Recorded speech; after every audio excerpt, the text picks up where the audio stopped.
வணக்கம். நான் உங்களுடைய சரவணகுமரன் ஐஆர்எஸ்.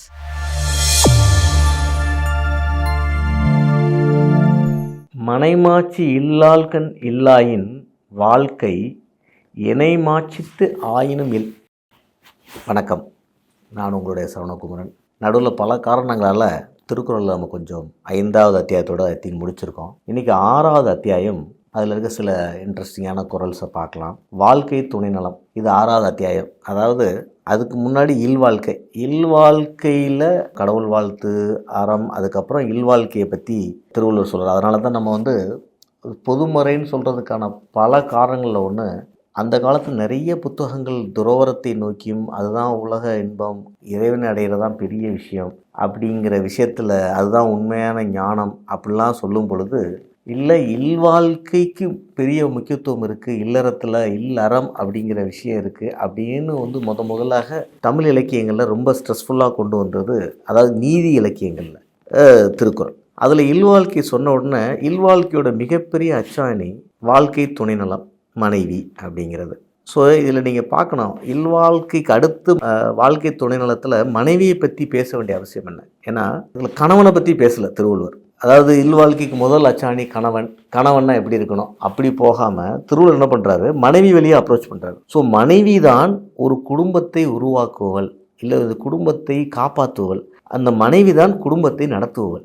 ஸோ கணவன் அதில் ஒரு கேரக்டராக வராது தவிர இனிஷியேஷன் ஒரு பெண்ணிட்டு இருந்தால் வருது. ஒரு பெண்ணாக அந்த குடும்பத்தை உருவாக்க முடியும் அப்படிங்கிற நம்பிக்கை திருவள்ளுவருக்கு இருந்ததுனால அந்த நேரத்திலேயே இல்வாழ்க்கைக்கான ஒரு அச்சாரமாக பெண்களை பார்க்குற ஒரு போக்கு. ஸோ இதில் பார்த்தீங்கன்னா ஒரு ரொம்ப முதல் இன்ட்ரெஸ்டிங்கான குறள், மனைமாட்சி இல்லாள்கண் இல்லாயின் வாழ்க்கை இணை மாட்சித்து ஆயினும் இல்.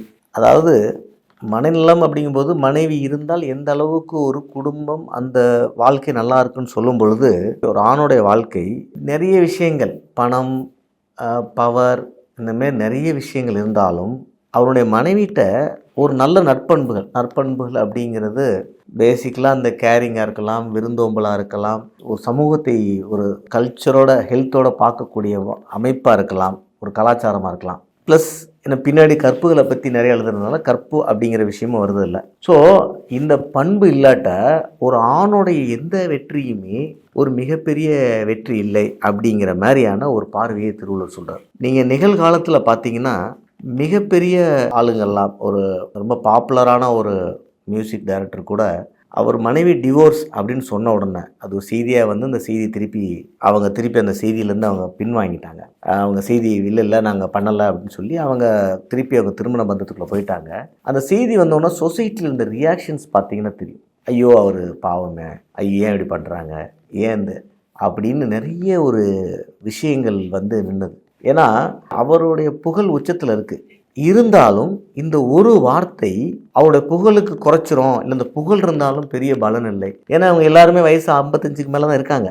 இருந்தாலும் இந்த உறவு மரணம் வரைக்கும் தொடரணும் அப்படி இல்லைன்னா அது ஒரு மிகப்பெரிய செட்பேக் அப்படிங்கிற ஒரு எண்ண ஓட்டம் சொசைட்டிக்கு இருக்கிறதுனால தான் அந்த செய்தி வந்த உடனே இவ்வளவு விதமான அவரை கேர் பண்ணுறவங்களுடைய நியூஸ் வந்துச்சு. இப்போ அவரை பிடிக்காதவங்க நியூஸ் எப்படி வந்திருக்குன்னு உங்களுக்கு தெரிஞ்சிருக்கும். இவருக்கு இதெல்லாம் வேணும், பத்தில் இப்படி தான், எவ்வளோ இருந்து என்ன, இந்த மாரியான கேள்வி. இந்த 2 விதமான கேள்விகளுக்கும் உள்ளர்த்தம் ஒன்று தான். ஸோ மனைவி எவ்வளோ பெரிய மனிதனுக்கும் எவ்வளோ முக்கியத்துவம் வாய்ந்தவள் அப்படிங்கிற ஒரு விஷயத்தை தான் திருவள்ளுவர் இந்த குறளில் சொல்லியிருக்காரு.